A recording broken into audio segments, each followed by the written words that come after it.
और इसलिए भी क्योंकि बहुत कमाल का ऑब्जर्वेशन है, थैंक गॉड। क्या होता है ना कि हमेशा इंसान जो ना अपने इमोशंस को हाइड करता है, क्योंकि मुझे मालूम है कि मैं बहुत ही मैं इतना तो एक क्रिएटिव आदमी जब दूसरे क्रिएटिव आदमी से सवाल करता है तो पता चलता है कि यार इस वक्त मैं अगर गैंग्स ऑफ वासेपुर का जिक्र नहीं करूंगा तो ऑडियंस मुझे कभी माफ नहीं करेगी, इतिहास मुझे माफ नहीं करेगा, क्योंकि मेरा खुद भी रिश्ता है और आप यहाँ बैठे हैं। हाँ, लेकिन मैं वो टिपिकल सवाल नहीं पूछूंगा कि वो परमिशन वाला सीन क्यों आया, क्योंकि वो हम लोग देख चुके हैं, हम लोग जानते हैं उसको। क्लाइमैक्स की बात करते हैं। आपका कैरेक्टर फैजल खान जो है वो रामाधीर को तरातर तरातर गोलियां मार रहा है, 500-600 गोली मार दिया। जब ये सीन पहली बार हम लोगों ने दोस्तों के साथ देखा तो हम लोग अलग अलग चीरफाड़ करते हैं। हम लोगों ने ये सोचा कि एक्चुअली ये फैजल खान उसको गोली नहीं मार रहा है, नवाजुद्दीन सिद्दीकी अपने स्ट्रगल के दिनों को एक इंसान समझ के उसको मार रहा है कि चलो भाई ये खत्म हो गया सीन। और वो लास्ट में हुआ था वो सीन। राइट। और उससे पहले मुझे बहुत साल हो गए थे स्ट्रगल करते हुए, और वो लास्ट डे हुआ था वो सीन। उसके बाद गैंग्स ऑफ वासेपुर की शूटिंग खत्म होनी थी, and at that moment I was realizing that कि ये अब मेरा इसके बाद ना स्ट्रगल खत्म हो जाएगा। बहुत जिस जिस स्थितियों से मैं गुजरा हूँ, होपफुली वो खत्म हो जाएगी, ऐसा मैं गोली मारते हुए सोच रहा था। मैं कैरेक्टर में था ही नहीं एक्चुअली, बिल्कुल भी मैं था ही नहीं कैरेक्टर में, फ्रेंकली स्पीकिंग।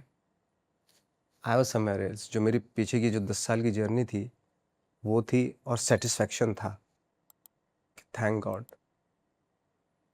वो था। सर उस समय आपके आंखों में ना कुछ और चीज दिखता है। आपने वर्ड बोला सेटिस्फैक्शन। अब ऑडियंस के तौर पे क्या है ना, सेटिस्फैक्शन इसीलिए, जैसे बोलने वाले ये बोलते हैं कि इतनी गोली क्यों मारे, वो तो 2 भी मार सकता था।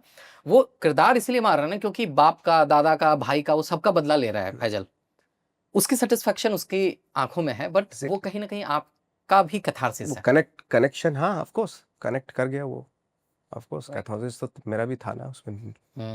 खुद का। हाँ, मेरा भी रिडेम्पशन था उसमें, खुद का। वाह।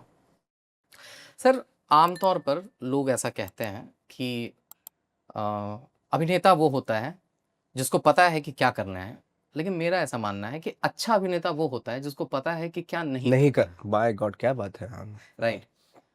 कौस्ताव में एक सीन है सर, ग्रेवयार्ड वाला सीन, हम्म। और वो सीन देखते समय मेरे को ऐसा लग रहा है कि किरदार रोना चाह रहा है, फूट फूट कर रोना चाह रहा है, लेकिन किरदार उसको रोका हुआ है। वो किरदार नहीं रोका है, वो नवाजुद्दीन सिद्दीकी अपने अभिनय क्षमता से उसको रोके हुए हैं।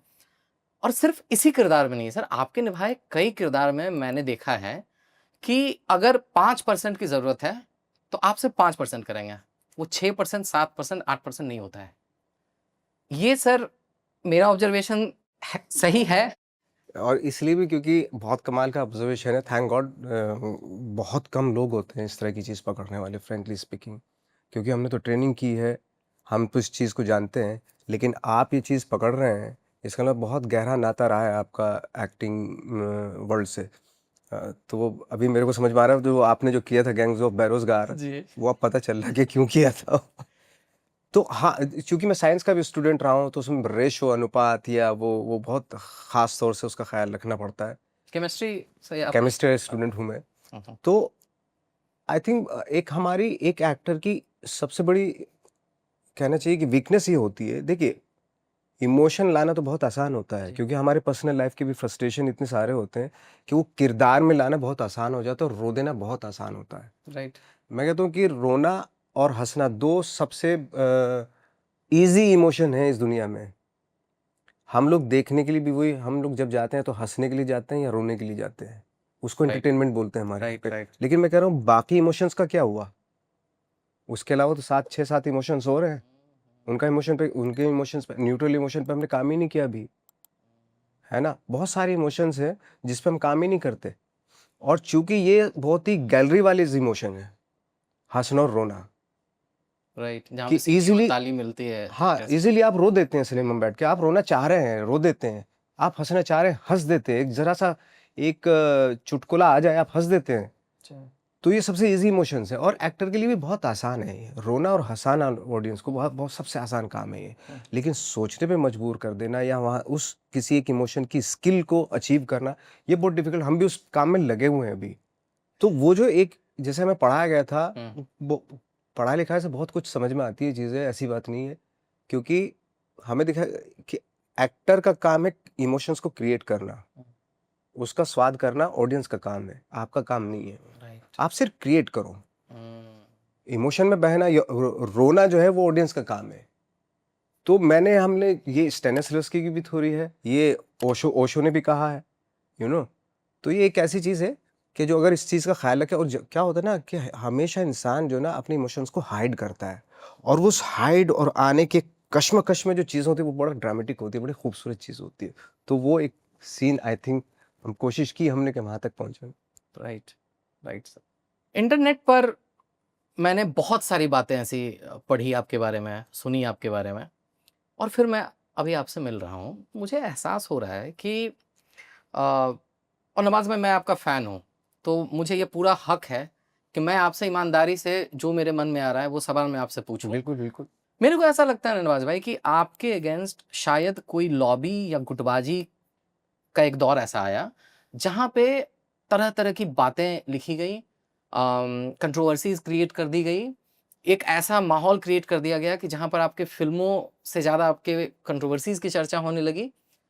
एक फ़ैन होने के नाते मैं और आपके जो भी लाखों फ़ैन हैं ना, ये आपसे पूछना चाहते हैं कि मेरा हीरो उस चीज़ को कैसे डील कर रहा था? नहीं, जैसे आपने कहा कि बहुत सारी चीज़ें ऊपर उतार-चढ़ाव बहुत ज़्यादा है, मैं भी एक्सपेक्ट नहीं कर रहा था इस चीज़ को। हाँ, मेरी एक वीकनेस है, बहुत ज़बरदस्त वीकनेस है कि मैं, या उसको सेल्फिशनेस समझ लीजिए, मेरी मेरी प्रॉब्लम है। बहुत सारी कमियाँ होती हैं इंसान में, मेरे अंदर भी कमी है। मैं जब कोई, मतलब जैसे मेरा कैरेक्टर है कोस्ताव, वो रियल लाइफ़ में वैसे ही हैं, वो मेरे जैसे ही हैं। वो ऐसे हैं कि मैं जब अपना काम कर रहा होता हूँ, उस वक़्त मुझे कोई नहीं चाहिए, और उसकी वजह से बहुत प्रॉब्लम हुई। ओह! हाँ, बहुत सारे लोगों को प्रॉब्लम हुई, हर चीज़ से प्रॉब्लम, हर आदमी को प्रॉब्लम हुई। क्योंकि इवन मैं रिकॉर्ड्स के साथ बता सकता हूँ आपको, मैं किसी भी पिक्चर में, जब भी मैं फ़िल्म करता हूँ, आप सेट पे मेरे हाथ में कभी मोबाइल मत देखना। कोई कोई बता नहीं सकता मैं मोबाइल मोबाइल देख रहा हूँ। लेकिन जैसे खाली टाइम में लोग बैठ के इंटरनेट पे देखते रहते हैं ना, इंस्टाग्राम देख लिया, मोबाइल देख लिया, ये वो, फ़ोन कर लिया, ये कर लिया। मेरी एक ही वीकनेस है, जब तक मैं शूटिंग कर रहा हूँ, अगर 2 महीने शूट कर रहा हूँ, मैं सेट पे, मैं घर जाके देख लूँगा, मैं सेट पे तो मोबाइल नहीं देखूँगा, कुछ भी हो जाए। उसके चक्कर में इन छोटी-छोटी चीज़ों की वजह से ना बहुत सारी बड़ी-बड़ी चीज़ें बनती चली गई, कि नवाज़ तो जवाब नहीं देता, नवाज़ फ़ोन ये नहीं नहीं करता, उठाता वो है। फ़ोन नहीं उठाता, उसको अकड़ आ गई, उसको ये आ गई। क्योंकि मुझे मालूम है कि मैं बहुत ही मैं इतना स्मार्ट आदमी नहीं हूँ कि दोनों चीज़ें हैंडल कर सकूँ। मैं एक टाइम में एक ही चीज़ हैंडल कर सकता हूँ। लोग स्मार्ट हैं, वो मल्टीटास्कर हैं, वो बहुत सारी चीज़ें हैंडल एक साथ कर सकते हैं, मैं नहीं कर सकता हूँ। मेरी मेरी सबसे बड़ी वीकनेस ही यही है। मैं जब एक्टिंग कर रहा हूँ तो मैं एक्टिंग कर रहा होता हूँ, जब मैं शूटिंग कर रहा हूँ तो फ़िल्म की मैं शूटिंग कर रहा हूँ, उसमें रहना अच्छा लगता है मुझे। मुझे सुकून देता है। रियल लाइफ़ से ज़्यादा मुझे कैरेक्टर में की जो लाइफ़ होती है, वो 2-3 महीने की, उसमें रहना मुझे आनंद आता है बहुत। बस ये है। इसकी वजह से बहुत सारी चीज़ें मेरे अगेंस्ट चली गई। इनफैक्ट मैं नाम नहीं लूँगा, लेकिन आपके बहुत करीबी-करीबी लोगों ने फिर ऐसी बातें की कि यार नवाज़ तो मेरा फ़ोन नहीं उठा रहा है, ये वो दिस दैट, बहुत सारी बातें हुई। हुई होंगी। ये वो लीजिए। वो हो ओके। हाँ। नवाज़ भाई, आप एक बेहतरीन अभिनेता हैं, लेकिन हम लोग जिस दौर में रह रहे हैं, यहाँ पर ऐसा कहा जाता है ना कि पीआर गेम का मजबूत होना बहुत ज़रूरी है। कि अगर आपका पीआर गेम कमज़ोर है, तो वो शायद कहीं न कहीं अफ़ेक्ट करता है। आपको लगता है ऐसा कि अच्छी एक्टिंग के अलावा ये सब भी चाहिए होता है? सर एक बात बताऊँ मैं आपको कि अगर ये सारी चीज़ें ज़रूरी होती ना, तो आप मुझसे इस तरह के सवाल ना करते, जिस तरह के क्रिएटिव सवाल आप मेरे से कर रहे हैं। राइट। मैं अगर पीआर गेम करके अपने आप को महान बना लेता ना, हालाँकि वो भी सत्य है, जो आप कह रहे हैं कि अगर मैं एक इंसान को पकड़ के लाके बोलूँ और 10 लोगों को बोलूँ कि बोलो ये, पैसा दे के उनको बोलो ये अच्छा एक्टर है, तो 11वाँ आदमी खुद ब खुद बोल देगा, हाँ, शायद अच्छा एक्टर, मुझे नहीं पता। हुँ। बट उनसे आप ये सवाल नहीं कर सकते जो मेरे से कर रहे हैं। क्योंकि आपने आप ना किससे पूछेंगे? आप उससे पूछेंगे जो जो डिज़र्व करता है, उसी से तो क्रिएटिव सवाल पूछेंगे ना। राइट, राइट, उनसे थोड़े ही पूछेंगे जो पीआर करके आए हैं, उनसे ऐसे सवाल कर सकते हैं, उनको समझ में भी नहीं आएँगे, जवाब भी नहीं दे पाएँगे। जवाब भी नहीं दे पाएँगे। तो एक क्रिएटिव आदमी जब दूसरे क्रिएटिव आदमी से सवाल करता है तो पता चलता है कि यार थोड़ा बहुत तो, मैं ये नहीं कह रहा हूँ बहुत, हल्का-फुल्का तो थोड़ा-सा तो अचीव किया ही होगा यार इतनी मेहनत करने के बाद। हुँ, मतलब 30-40 साल से मेहनत कर रहे अरे! हैं, किसी क्राफ्ट के पीछे इतना राइट। सा तो अचीव किया ही होगा ना यार। वो है। बिल्कुल, बिल्कुल, बिल्कुल।